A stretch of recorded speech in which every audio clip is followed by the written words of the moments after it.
Chers abonnés de Rota TV, bonsoir et bienvenue dans votre flash d'information. Tout de suite, vous allez recevoir vos infos, mais avant, voici les titres.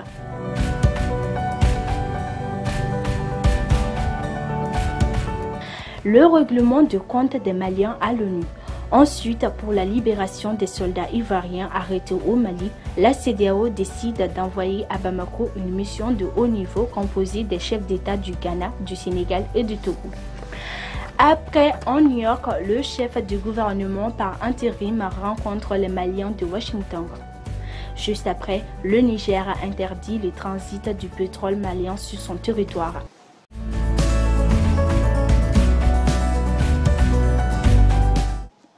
Bonjour mesdames et messieurs, merci d'avoir choisi Rota TV pour vous informer. L'Assemblée générale des Nations Unies à New York a été le théâtre d'une passe d'armes. Les Maliens ont jugé bon de se servir de cette tribune pour régler leurs comptes. Cette prise de parole a été aussi encensée par les uns que décriée par les autres.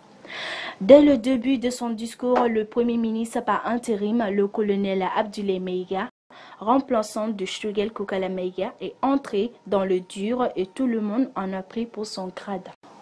La conférence des chefs d'État et de gouvernement de la Communauté économique des États de l'Afrique de l'Ouest a tenu une session extraordinaire à New York aux États-Unis.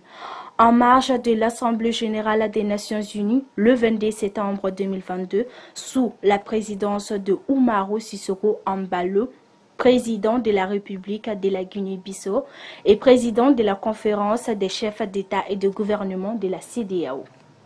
Le sommet extraordinaire a été convoqué à l'effet d'examiner le rapport du médiateur de la CEDEAO pour la Guinée et la situation des 46 soldats ivoiriens détenus au Mali. Dans son communiqué final, la CEDEAO décide d'envoyer incessamment au Mali une mission de haut niveau composée des chefs d'État du Ghana, du Sénégal et du Togo en vue de la libération des soldats ivoiriens. Après le Premier ministre par intérim, le colonel Abdoulaye Maïga a présidé le dimanche 25 septembre 2022 les festivités de la fête de l'indépendance organisées par l'Association des Maliens de Washington. Dans son allocution, le chef du gouvernement par intérim a, au nom du président de la transition, chef de l'État, le colonel Assimi Goïta, remercié les Maliens de Washington pour l'accueil chaleureux et de la mobilisation qui a été reversée à sa délégation. À présent, après les nombreuses insultes de Bazoum répondues par le discours du Mali aux Nations Unies, le Niger de Bazoum à la solde française interdit le transit du pétrole malien sur son territoire, sauf les carburants de l'aménagement France et OTAN.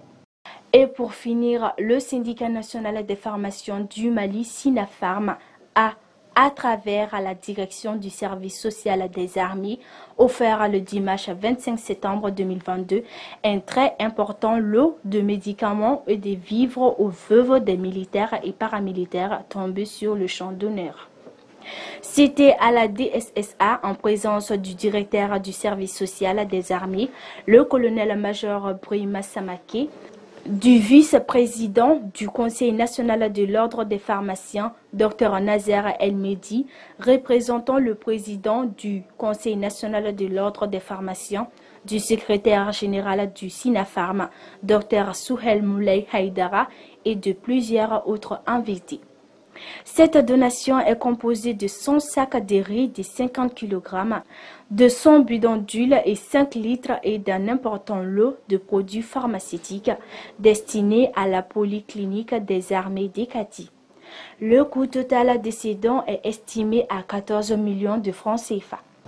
C'est la fin de ce flash d'information. Merci de l'avoir suivi. Je vous donne rendez-vous pour une prochaine. D'ici là, portez-vous bien et surtout, restez connectés sur Rota TV.